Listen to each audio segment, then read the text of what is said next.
Welcome, everyone. Very excited to have you on the call as everyone is coming on right at the top of the hour. We do want to get started right away. My name is Anissa Avon. I am the CEO and founder of Turnkey Coaching and Development Solutions. We are a full-service employee development solutions. We offer coaching, training, employee assessments, team development programs, strategic planning, and pretty much you name it. If it has to do with strategic results or employee development, we would love to have the opportunity to be your partner. Today, I am very excited about this topic. We get asked a lot about emotional intelligence and how to deal with really high-performing individuals that are also troubled. They have emotional issues or blind spots or what have you. And the conversation today is really going to be about what to do with the different energy that is negative or causing disruption in your organization. And so we are, first, you know what, if you'll go back to Whitmarsh Consulting Group, I do want to introduce them. I want to introduce our sponsor. I am very proud to be associated with the Whitmarsh Consulting Group and their site, Best Practice in Human Resources. You can reach David Whitmarsh at bestpracticeNHR.com.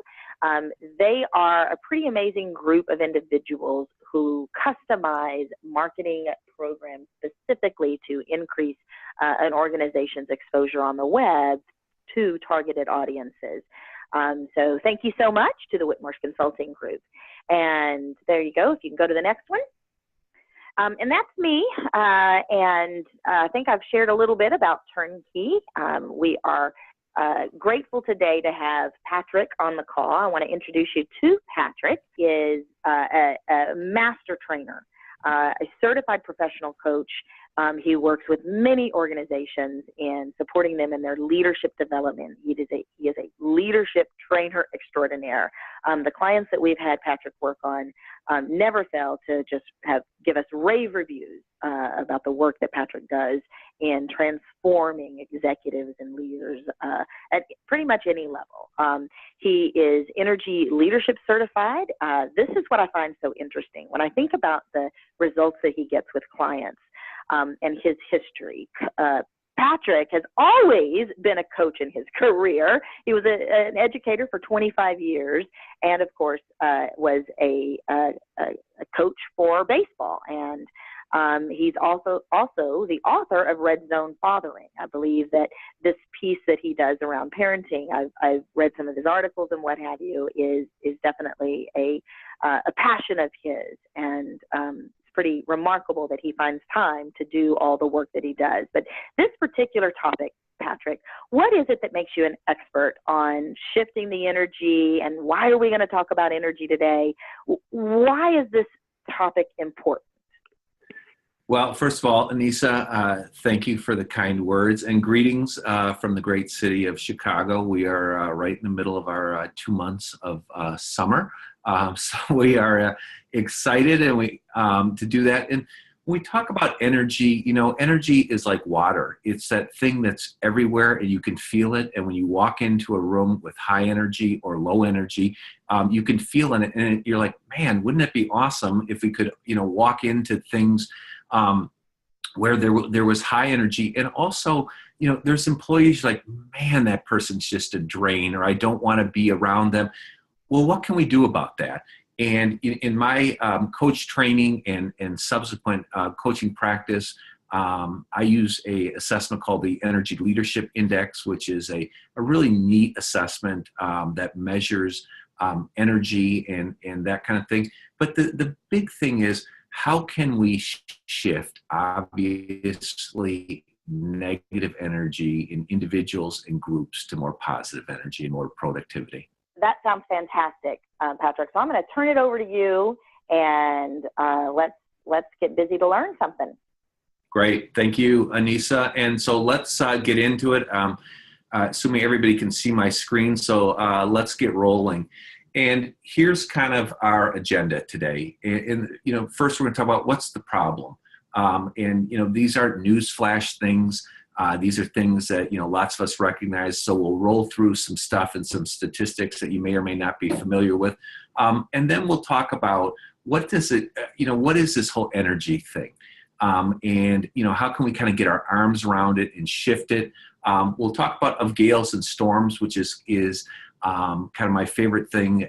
Some 4 techniques to really kind of shift energy of individuals and of groups. So, and then obviously some questions at the end. So without further ado, let's roll here. By the end of the webinar, okay, we're going to talk about 7 levels of energy. And if you think, oh man, Pat, what is this? Is this kind of crazy? You'll be fine. Okay, I think you'll find it really interesting and pretty intuitive kind of thing. And then talking about where do people get stuck, right? We know the people who are stuck, but where do they get stuck? And then what can we do to shift some of our toughest employees? So here we go. So why does this stuff matter? Like energy, like, hey, Pat, that's a nice topic.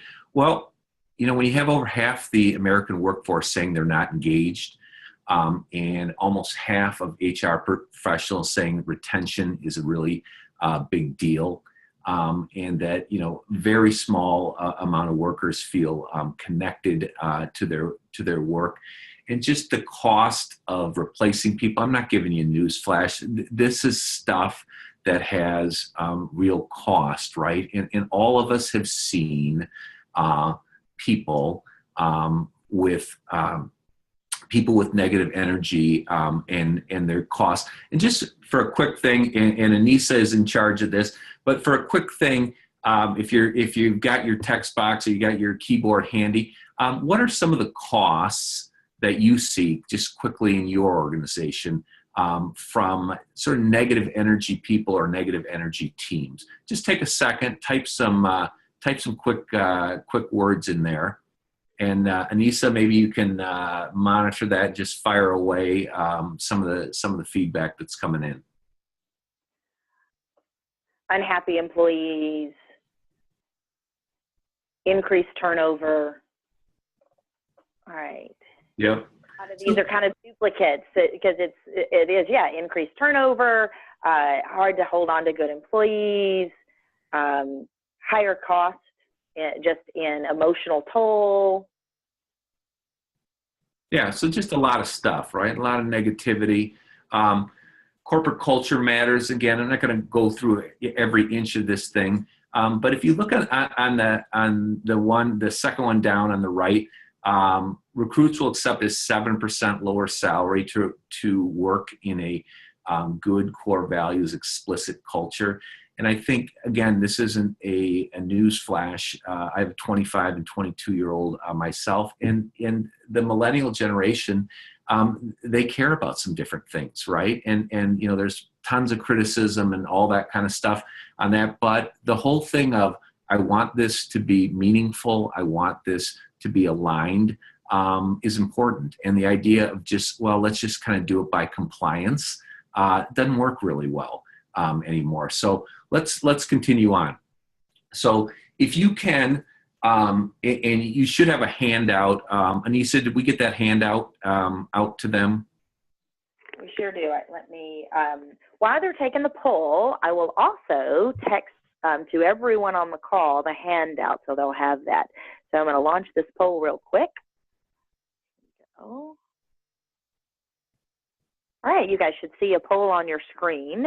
What is the most difficult employee type for your organization? Yeah, and let me just work through the things. So the victim person is the person who is stuck and is trapped and is powerless, and can see negativity everywhere. The angry person is obviously somebody who is combative and confrontive. Sometimes is a win-lose, all or nothing person. The talker is often somebody who's pretty positive, but doesn't necessarily execute, kind of thing. A pleaser is somebody who, they just want to be liked, and almost to the point of where they can kind of lean on people a little bit. and there's an insecurity behind that. And then the guru can be somebody who's really great and awesome and wise, but also somebody who maybe doesn't necessarily, have both feet all the way on the ground, or is, hard to relate to. People sometimes can see guru people as aloof. So take a second, plug in your thing, and I just curious to see what type of employee is most difficult for people. And while we're doing that, there are a few others that have just added words to the question earlier, such as what's the cost, loss of productivity, leaves of absence, too much texting, increased absences and turnover, false work comp claims, which I hadn't even thought about, but of course, loss of productivity, unmotivated employees, unclear expectations, drag on associates' morale, stress, drain on existing employees, and certainly definitely low morale. Yeah, and I think that stuff is huge, right? And if you go back to like leadership theory kind of stuff, theory X, when you got to just stay all over people and micromanage them, and it's like, okay, I don't think most people want to do that, right? And we have a workplace that is much more open than before, so the ability and the need to trust people is certainly higher, but then we've got to have a setting where people can be productive without somebody riding them every minute, right? So thank you. We have our results up, and you can see this on the screen. So not surprising, your number one person is a victim, right?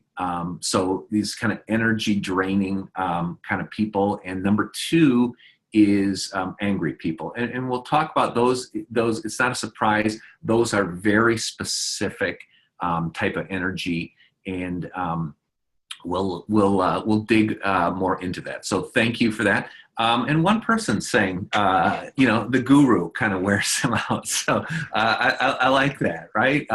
So thank you for that. And let's continue to roll here. Okay. I'm asking questions that you obviously have thought of it, right? Why are some people just stuck no matter what you do, right? And how can we change a vibe in a meeting from negative to positive, right? Without being phony, without being, Pollyanna and rah-rah, because people can sniff that out from, miles away. So we don't want to do that kind of stuff. So what is the problem? Okay, and if you're a person, if you're a handout person and you like to take notes, maybe it's the old high school teacher in me. I like to have handouts for people because I just think, the research is really clear. If you write stuff down, you remember 80% of it. If you hear it, you remember 20%. So, I always think, well, let's pick up the other 60%, right? So if you're a note-taking person, you can see the anabolic, catabolic stuff. So here's the problem. More and more workers show consistent catabolic energy rather than anabolic energy. Okay, well, that's cool, Pat. What's that mean? Thanks for asking. Here's what it means. So catabolic energy is draining, contracting, resisting energy, right? So the word cat means down or against. Okay, so catabolic energy is fight or flight energy. Okay, so it's not that we don't need catabolic energy, right? If you've got a dinosaur chasing you, right, you don't say, hey, you know what, let's about that, or let's put that on I'll put that on my Gmail calendar. You go, right? Because there's a sense of, I got to do something.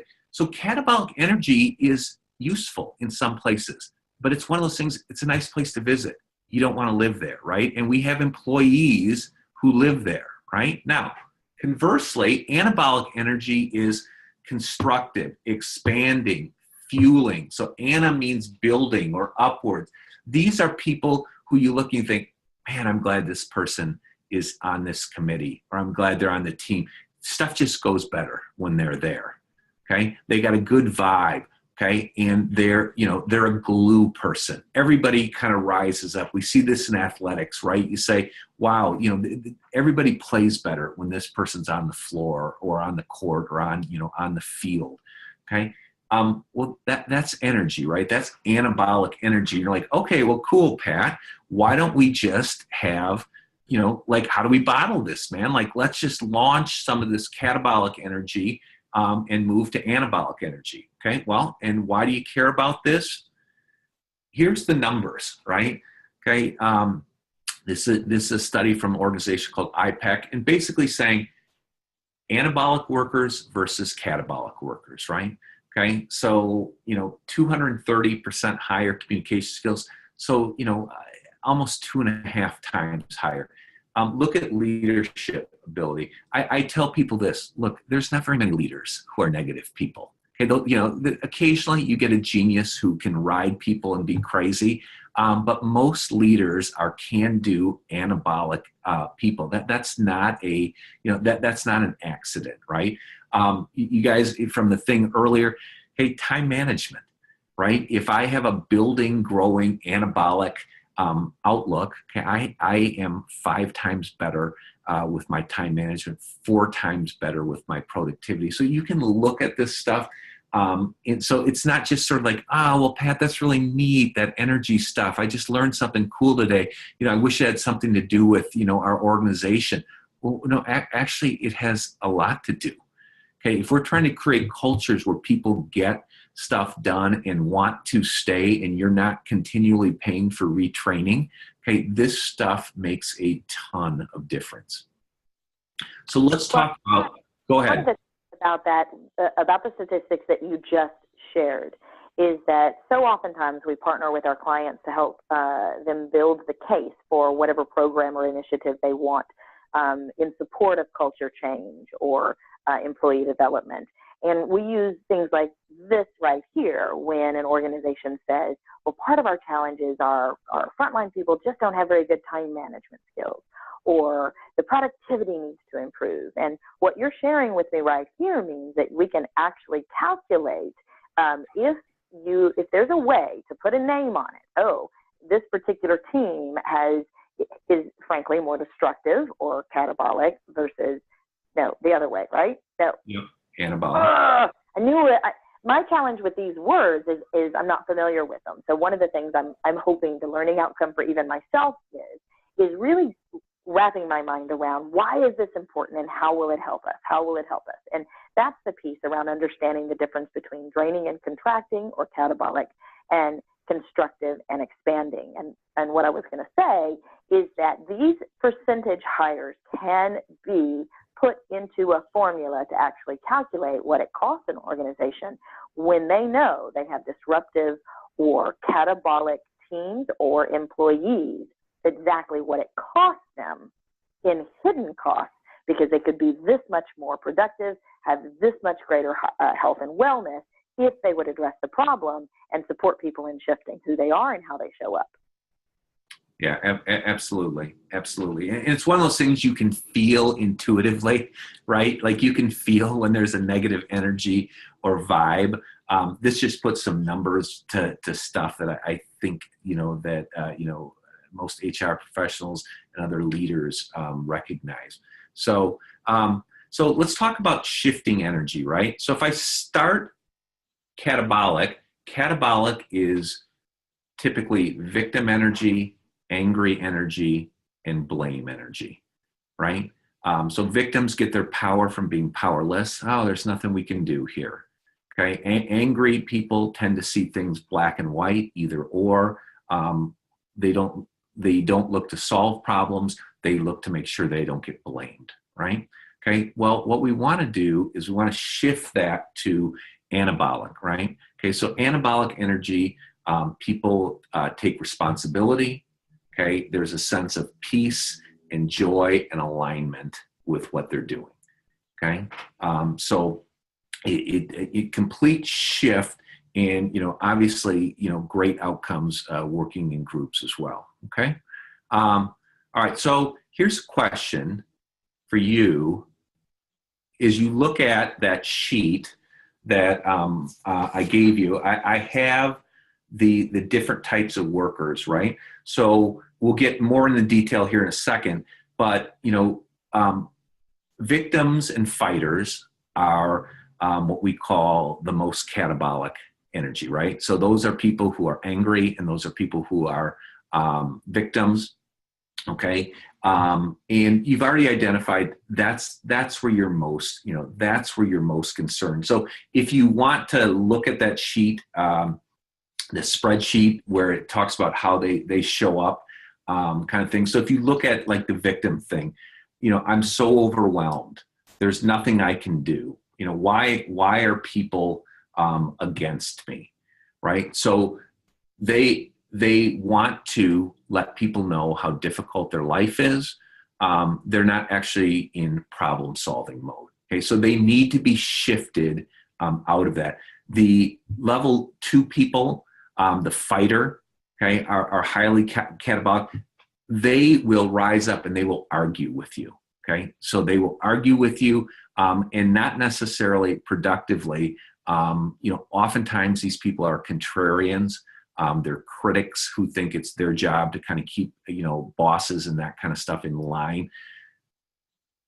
Let's focus there, okay? That's the catabolic stuff. That's the stuff that really hurts culture, right? So if we can shift people out of that level 1 and 2 and shift it, all from up to level 3, 4, 5, 6, and 7, okay, we will make a big impact in the workplace. Okay, so and I know this is a little bit tough to see, but this is the chart that goes with the Energy Leadership Index. And if you look at it, there's 7 levels of energy. And the 2 dark levels in the inside are apathy, right? So the lowest level of energy is like, screw it. There's nothing I can do. Okay. The next level up is screw you. I'm angry, right? I'm engaged. So, I got a little bit more energy, but it's still negative and contracting, right? So the trick is, how do I move people up this scale, right? And move them towards taking responsibility, having joy, having peace, feeling, a sense of locus of control, right? Okay, so this when people take the assessment, they get scored, and they see where their scores are on all this kind of thing. So it's pretty neat. People can be located, and as we said with most employees, right? The lid to most people's productivity is their own self-awareness, right? Most people who are really heavy level 1 and 2 people, apathy, angry people, do not realize how negative they are, right? If you ask them, they'd say, oh, no, it's fine. I'm just saying stuff that everybody else is saying. Oh, okay, are you doing that? Every day you're doing that, right? So that can be tiring. Now, let's talk about... Let me ask you a quick question on that last one. So I'm seeing some words there that are typically not brought up. And would you go back to that slide? Yep. And we don't have to get off in the weeds in this, but there's some words here that are kind of woo-woo, self-transcendence, and I don't have an issue with it, but I certainly know that some of our clients would not be comfortable with some of these words. How do you end up managing? And we don't have to talk about the model too much, because I get the scale here is what's important. But how do you manage that with organizations who don't even like the word energy when we're talking about this? Right. So I think the big thing there, Nisa, and people like energy is this some kind of new age thing, Pat, is it crazy, kind of thing. Okay, here's what I say. It's how you show up, right? Okay, energy is how you show up. So like, even if you look at level 7, where it talks about absolute passion or zone or joy. What I talk to people about that is, I said, have you ever been in the zone, right? Like where you're working, you're writing, lots of people, my background is athletics. So I can say, yeah, I was really in the zone there, where things are just, there's a sense of flow and people understand that. Exactly, right? Like those are places you touch. if we could all be in the zone all the time, well, that'd be awesome. Let's just wake up and do that, right? The trick is, how can I be more energetically aligned more of the time, right? How can I have more anabolic energy that will make me more productive, better teammate, all of that kind of stuff. So did that answer the question there, Anissa? It absolutely does. Okay, great. So let's talk about this now. There's 4 kind of big energy blockers that keep people blocked at the bottom levels of energy, right? That level 1 and 2 catabolic stuff. So my little acronym here is GALE, and I'm actually going to do them in reverse order from L through G, because it kind of goes from least intense to most intense. But I want you to think about your organization, and maybe you can type into the chat box. If I go, all these are examples of this that you see in your organization. So let's roll into this. Okay, so the first one is limiting beliefs. Okay, this keeps people stuck in lower energy levels. Hey, Patrick, right? I want to interrupt you real quick. We lost you just for a minute. So for those of you who didn't hear that, I think he's back now, but he was saying that we'd like to get your feedback as you're hearing this. Enter it into your chat box regarding what do you see at work? What are you experiencing with your direct reports or with your employees specifically that relate to what he's sharing? So go ahead, Pat. Yeah. So please fire away in the chat box, and you and I will play back and forth here, Anissa. So these are things that keep people stuck, right? Keep people stuck. And this is stuff that we can attack as professionals and help people, right? So the first thing is limiting beliefs. Okay, so limiting beliefs is, I have a belief about the way the world is, okay, that says either me or people like me cannot be successful. So it's not necessarily even personal to me. It's, I'm from this kind of group, and nobody from this group has ever succeeded. Nobody from my family has ever done this. Or, I'm from the wrong part of town, or the wrong zip code. Or, I don't have a bachelor's degree or a master's degree, so there's no way I can do that. So with these kind of people, the negativity becomes, they have low bridged themselves. They have decided ahead of time that certain things can't be done. And in the coaching world, we say, if you believe something strong enough, you will act that out, right? And one of the huge things to do with people stuck in this thing is to present possibilities and options and say, well, is that really true? Okay, what about this person? What about this situation? Or, if it's never been done before, you know what we call that in real life? Invention. Okay, means you're going to be the first person to do it, right? So breaking through that stuff, most of these kind of things are really unconscious with people. Okay, they don't know, they don't even know they're doing it, but they've given up on certain things. So, Anissa, any comments or feedback to share on that? Yes, absolutely. Nothing going to change, and you have to be in the right clique to be considered for promotion or recognition. It's not what you know, it's who you know. And here's a question. Donna asked, are limiting beliefs more reflective attitude or capability? How is that different than the not my job attitude? Sorry, I lost you just on that last part. Not the what? How is it different than the it's just not my job attitude? Yeah, I mean, so it's just not my job means, I don't want to take responsibility. There's some victim thinking to that. It can be victim thinking, but the other thing with limiting beliefs is it's not always I even personally think I'm terrible or I can't do it. It's just, I've given up because I'm part of this group. I'm a person who doesn't have a master's degree, so I'm out, right? And so people don't even, what the big thing with limiting beliefs is it limits initiative, right? People decide ahead of time that something's going to work or it's not going to work, and then they act that out. Okay, so to me, if we can explode that and show people that there are options, here's the thing: when you present options to victims, okay, they aren't happy. If I say to Anissa, she's going to drop out of school, and I say, Anissa, you don't have to drop out of school. You could go to community college. You could do this. You could do that. Well, she's not going to give me a hug. I'm messing up her game. Her game is for me to feel sorry for her, right? And say, oh, Anissa, that's really tough. I know you've had a really tough life. Okay, I'm a coach, so I get the whole empathy thing. I'm not against empathy. But what you want to do is when you present options to victims, what it does is they usually get angry. And you think, oh, man, I made it worse. Well, you didn't make it worse. We've moved up a level of energy. Congratulations. We're at level 2, right? And we're on our way towards anabolic.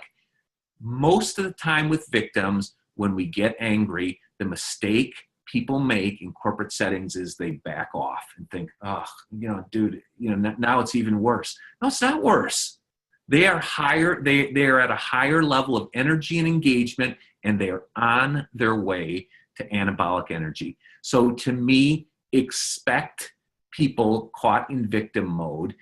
When you poke victims, guess what happens? They get angry. Great. Let's expect it. Let's stay with it. Let's keep going. Okay. So that's a key learning, is to stay with that. Yep. Yeah, we've got a couple of comments on that one because that's really helpful. Demetria followed up with, how is that different than lack of true capability, just not skilled enough to do it? And, Pat, in my experience with the work we do in employee development and the work you've done with clients is a person can overcome their limiting beliefs when they become aware of them. If they realize, wow, I'm really limiting myself here. That is one of the first steps to movement towards, maybe I can manage that position. Whereas we all know people who, despite their good intentions, or even despite their self-inflated sense of self, they are actually incapable of certain activities. Right. We would not put someone who's not good at math, no matter how good they think they are, in charge of our books. and right. that's the difference to me in true capability. However, we also know people who are fantastic at math who think they're not. Right. Who are really pretty good and pretty smart, but think they can't do it. So I think that for me identifies the difference between a limiting belief, which can be overcome, and actual capability. And then Courtney asked the question, is this about you stereotype yourself or you tell yourself no, limiting yourself? Yeah, it absolutely can be that. I'm a woman, therefore I can't, be, you know what, maybe you're going to be the first one then, right? You're going to be the first one. Here's what I would also say, Anissa, following up to that first thing. You know what equals happiness? Growth equals happiness. Okay, when people feel like they're growing, I don't care where you are, you are happier. And here's the other thing. Okay, this goes right to Stephen Covey says everything in the world is created twice, right? Once in the mind and then in reality. We see this all the time in athletics, right? You see an underdog team leading the game, the whole game, and then they blow it at the end. Well, because they didn't actually really believe they could win or deserve to win. So then they act that out, right? Here's the thing. If you cannot picture something or believe it, okay, and I'm not talking about magic, like I want to play in the NBA. Okay, I'm not going to play in the NBA. I'm 53 years old, right? I don't have the skill. So it's not about wishing. But you know what? If I don't believe something's possible to begin with, okay, then there's no chance. Okay, there's no chance. Yes, you got to get the skills, the training, all the stuff. But if I've already decided ahead of time, great, then I will stay in that level 1 and 2. And that's where challenging those workers and saying, okay, hey, What is it you want to go after? Oh, well, nothing works. No, no, no. What is it you want to go after? Okay, I'm going to stay with that. You're going to get angry, but I'm going to stay with you. Okay? Because one of the biggest things with catabolic people is they're unaccountable, right? They don't take responsibility, and that kills organizations. Okay, that really is tough. So limiting belief. Let's keep rolling. I don't want to make sure we get through these other ones. I think that are kind of neat too. I'm going to ask a question, but I know you're going to answer it down the road. Nancy wrote to deal with a victim after they are angry and at step 2. So I know you're going to get to that later, but I wanted to make sure I let you know. Yep. So let's go to I in Gail's interpretation, right? So in interpretation, I just see one negative interpretation of events, right? So I'm not invited to an important meeting at the company. You know what? I mean, that obviously means, well, I'm not important. I got left off. They don't care about me. My career doesn't matter. I'm not going anywhere. I'm stuck. Or maybe there's clerical error. Or maybe the current project I'm on, they see as more valuable. Or maybe this committee thing that I'm so cranked up about actually isn't that big a deal. And they think what I'm doing is actually more important. When a huge energy blocker to people that keep them in catabolic energy is when we interpret things like there's only one possible explanation. Okay, my wife, when we first started dating, was late all the time. That was just her thing, right? And it was like, I started feeling like, well, you don't care about me. You don't value my time. It's like, it had nothing to do with that, honestly, right? Like I just had to get over myself, right? Like that there's a whole bunch of other things that had nothing to do with me. Okay, in life, there is always multiple interpretations of things. Let's take a look. Boss cut my presentation short. Man, that is terrible, right? The only explanation is they were bored and the presentation was a flop, right? Or maybe a crisis item came up on the team and they were like, yeah, we got the point. Thanks. Right? Or 6 other explanations, right? This is a huge thing, especially for people who are angry. They get on a rail. There's only one explanation. There's only one way to look at things. Actually, there's a bunch of ways to look at things. Okay? And when we get stuck on a singular way, that's one of the best things you can do when someone goes from victim to angry. Okay? Angry people tend to be black, white, either or, always nothing kind of people, right? You need to point out the spots in between where there's other options, okay? That is hugely important. And again, they're not going to hug you when you do that. But after they calm down and think through it, they might come back and say, yeah, maybe, Okay, people like that aren't going to apologize. They're not going to say, oh, you were so right. You're so awesome, okay? You stay with them. Okay, and you point out those spots in between. Okay, so that's interpretation. Anissa, any thoughts or comments building off of that one? No, I think that one of the things I want to accentuate here is that in every webinar, we really try to give something away that you can take immediately. And if there's one thing that you could take away, it would be this right here. This is a skill set that you're talking about. Yeah. People are on this call because we have specifically said, what do you do with them? How do you shift them? And this right here, as simple as it seems, is an actual exercise that a leader or an HR person that is responsible for shifting energy can begin practicing and developing a simple skill set of, is that the only interpretation?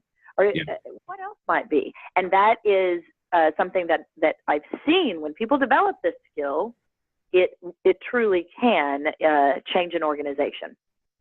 Yeah, absolutely. And I just to piggyback on that, when this skill isn't there, okay, that's where the word catastrophizing comes in, right? Then this happened, then this happened, then this happened. It's like, whoa. Let's go back to the first thing. Is that really the only, now we're 5 steps down the road. but we have a faulty assumption to begin with.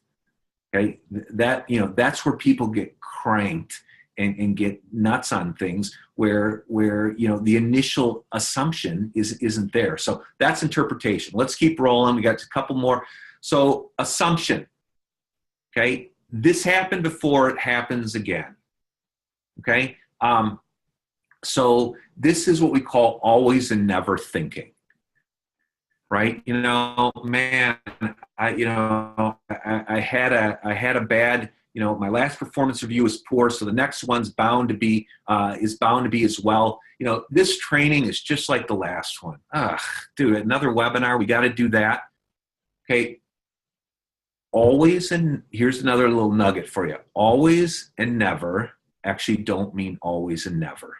Okay. Always and never mean I am re-experiencing pain. Okay, so, I'm just going to give you a hypothetical, not that this has ever happened to me, but let's say, my wife said, you always, leave your clothes out. And if I said, no, remember that time 3 weeks ago, when I picked up my clothes, okay, that wouldn't go over real well. Okay, well, that's actually not what she means. She doesn't mean I always leave my stuff. She means I'm re-experiencing pain from you leaving your stuff out, and I'm frustrated. But lots of times we use people's exact words, and we stay stuck on that. And so to me, again, this is one of these things of saying, okay, well, what else could be an outcome here, right? And your people who are stuck, okay, they already have the outcome decided, right? Well, you don't know the outcome, okay? We can live in 3 places, right? Anxious about the future, regretting the past, or in the present moment. Okay, as Eckhart Tolle says, let's live in the present moment. That's the only place we can do something about. Okay, so slow people down and say, okay, hey, just because you had a bad review last time, okay, well, what can we do to make that different? We're actually not at your review time yet. There's time to make a difference here. Okay, so that is assumptions. Anissa, any comments, any thoughts there? No, not yet. Well, I'll keep rolling and we'll get into the last one, okay? So the last one is the most difficult one, right? Okay, the last one is G for gremlins, and gremlins is your inner critic, right?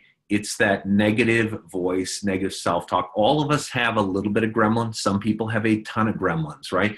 Where do gremlins come from? They usually come from an adult we were around, age 0 to 6, right? And if I get negative messages about myself, after a while, that's just deeply within me, right? It's it becomes unconscious, right?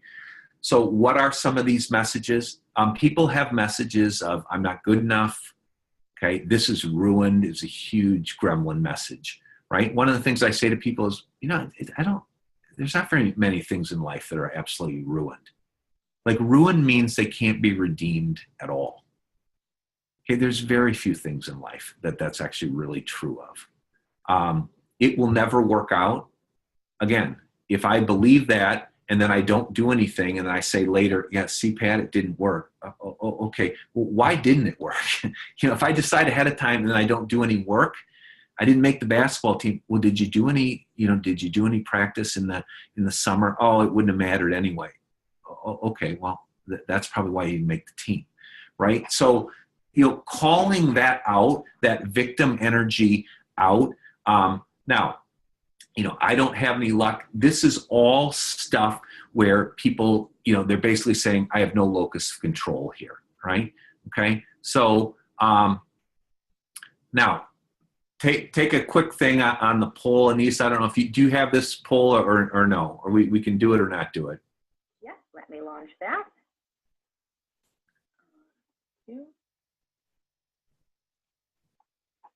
There we go. You'll see on your screen, what is the best way to shift energy in a room? Okay, so you can ignore the negative, keep moving forward, call out the victim energy, prepare for anger, be overwhelmingly positive, become a stand-up comedian, which, if you've got that skill set, people, that might be, that might be something to think about. So take a second. That last one has saved my marriage. For both of us. Right. That's I think I've seen that movie. Patrick, real quick, Courtney wanted you to repeat something that you said a second ago.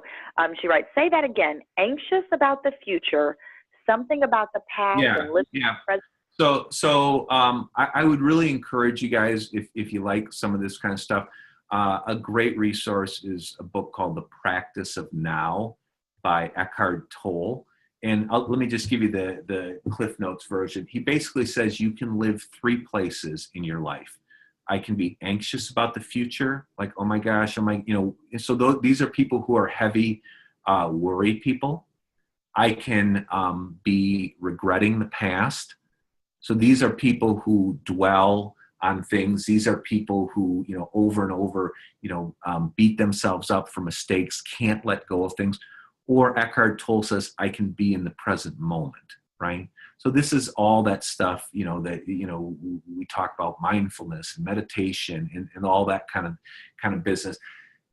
The reality is when we have heavy catabolic energy, we tend to either be anxious about the future or regretting the past. A lot of regretting of the past. 20 years ago, I shouldn't have picked that job or that relationship, and it's like, wow, right? Like that's a tough way to live, and challenging people to really, what can we do today to move stuff forward? Not yesterday, not next quarter. What can we do today to move things forward? So we've got kind of some interesting responses here, right? So be overwhelmingly positive is our number one, but closely followed by call out the negative energy and prepare for anger. And this is one of these things where I wouldn't say there's a right answer here, but let me share a story of back when I was an educator. I was in a room, and it was clearly a negative energy room, and we were trying to do something difficult. We were trying to, our district had very few minority students in advanced placement science classes. So we're like, we got to get more people in. So me and another guy from the district office were leading a meeting, and you could clearly tell people are like, what's this crap? Why am I here? Just negative, right? And we started saying like, well, what are some of the barriers, right? Like being really peppy and positive. And it was just like, boom, the junior high is terrible. These kids don't care. The parents don't care. MTV, drugs. It was just like crazy, right? Now, nothing about what we did as a school district, nothing. And it just huge victim energy. So I turned to my buddy Hector. I said, hey, man, I'm going to try something. And so I turned to the audience. I said, hey, you know what? This meeting's scheduled for 3 hours. But you know what? It feels to me like the energy here isn't, like there's not much we can do until a lot of stuff is done on the outside. So why don't Hector and I just go back to Mike, who is the superintendent. We'll just tell him, look, here's the list of 5 things that need to really be done on the outside before we can do that. Well, you should have seen the energy in the room change. Immediately, people were like, Pat, that's not what we're saying. Yep. I'm thinking, I've been here for 40 minutes. That's exactly what you're saying. And it went from screw it to screw you, Coach Pat. And I took the anger. And here's the interesting thing. At the end of that meeting, people were like, well, maybe we could try this. Maybe we could try that. We could make calls, outreach. That spring, 55% increase in enrollment, right? And I think if I hadn't understood energy, I would have backed off when people got angry. Right? Yeah. Stayed with it. Okay. We came out the other side. When people are victims, they're going to vent, let them vent, present them options, and then stay with their anger. Okay. Somehow did we miss? Yeah. So the gremlin thing, Here's the last thing I would say on the gremlins, right? Some of this stuff is personal work that people have to do, but here's the bottom line quick thing for you guys. You know when gremlins operate best? When they're anonymous and undercover, okay? When gremlins are exposed to light, right? And when they're called out, they lose their power, okay? So, my coaching practice, most people have a judge, right? A self-critic judge. If you can name that and even have fun with that, you can do an HR exercise where people name their judge. Once you name it, it is amazing how that judge loses power. So that's just a little quickie thing on the gremlin thing. So here's the bottom line. Anabolic energy boosts workplace productivity, happiness, while catabolic energy destroys both. The good news is energy can be shifted by attacking the gales, right? Both at an individual level and at a larger meeting kind of level. And Anissa, I'll turn this over to you and then shift back to me here on this training offer. I want to say, as you're listening, please enter your questions into the chat box. We have a few more minutes and we would like to continue answering your questions, but I do want to share with you a very special offer that Pat has put together for a single-day training. The training is Shifting Energy Towards Productivity, and it really takes a deep dive into the singular styles of a team. I know from experience that we prefer to have no more than, say, 30 in the class. This particular program is going to include key stakeholder interviews to make sure that the content is relevant. It's going to include a customization process whereby Pat takes his off-the-shelf proven program and actually makes sure that it's aligned with the company culture, the team that's going to participate, and the real problems. There's a reason why, if you're considering this, there's a reason why there's a learning outcome and a behavior change that you want to create, and it's important that the training address that. It includes a full day training or 6 hours of face-to-face time. We've included 15 of the ELI assessments, 15 of the saboteur assessments. Of course, if more participants are there, we can include more for an additional fee. And it also includes an accountability session, which is actually an additional 60 to 90-minute session with the group to support accountability. If you guys have ever done a training, you know how exciting it is at the end of it, only to find out in a month, 2 months, 6 months, whatever it is, only about 2% of it retains. It's really important for all of your training, whether you do it with us or internally or with someone else, you have some kind of accountability program built in, and Pat's program does. So we have a special of a $2,000 off his typical day rate, so it's $12,500. This particular offer expires in 1 month's time. Would love to have an opportunity to offer you a strategy session to see if it would be right and to learn more. Don't hesitate to reach out. Pat, tell us about what occurs when people go through this training. Why is this the little pink spoon that you've shared with us, how does it actually make a difference in reality? Yeah, I think the thing that's neat about this training, so people will do the ELI assessment, so that neat purple chart you see, there's an assessment that goes with this. This thing is a great training for leaders and people who have teams and really want to create a positive culture. Here's the thing. It all starts with our own individual work, right? And if I become more aware and I understand energy and that kind of stuff, okay, that will have a huge spillover effect to my team.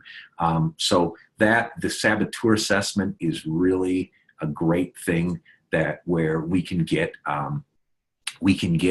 in our own way. The thing that's nice about this is this can be great training for your leaders, and they can turn around and do sort of different versions. There's exercises in that they can do with their own teams and that kind of stuff. So it's a nice model that can get all the way out into the culture of a company.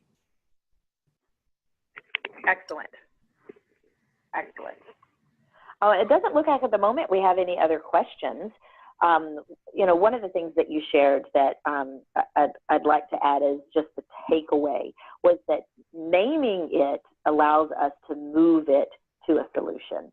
And you said that several times throughout here. And if this is new to folks, I know that it's not new the idea around you can't hit a goal that you can't see, you can't change something that you don't know what it is, you cannot address a behavior that an employee is not willing to acknowledge or name or accept is actually theirs.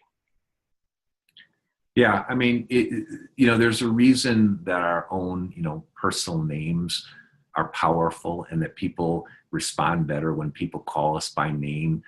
Naming things is really powerful, right? It gives a sense of understanding.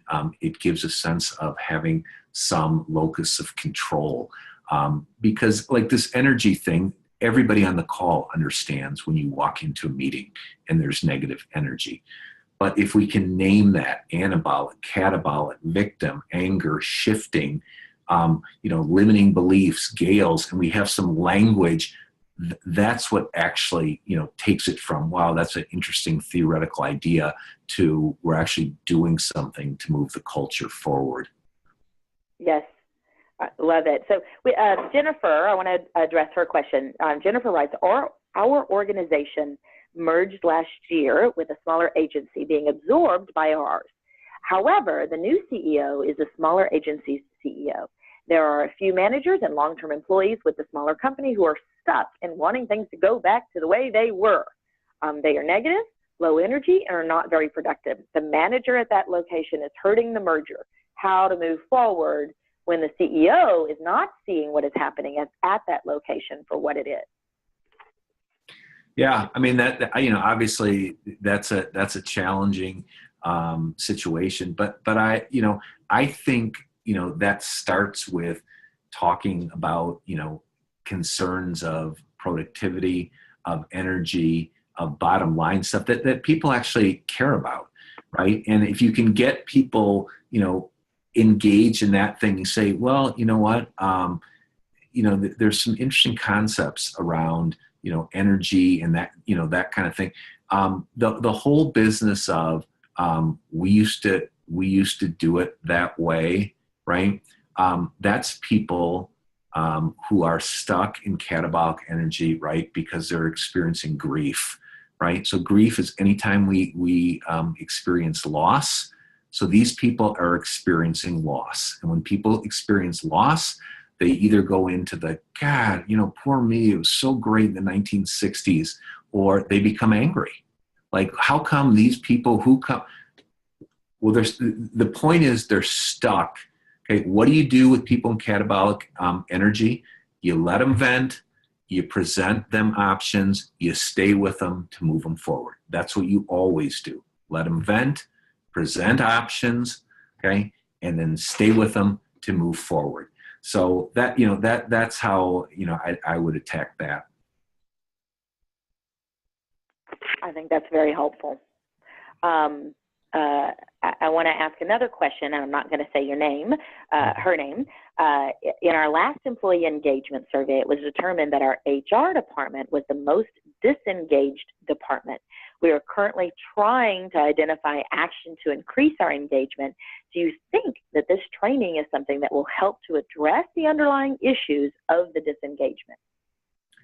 Yeah, I actually do, and not just because it's sort of my training, but I think the model of, I just think the best trainings people learn about themselves.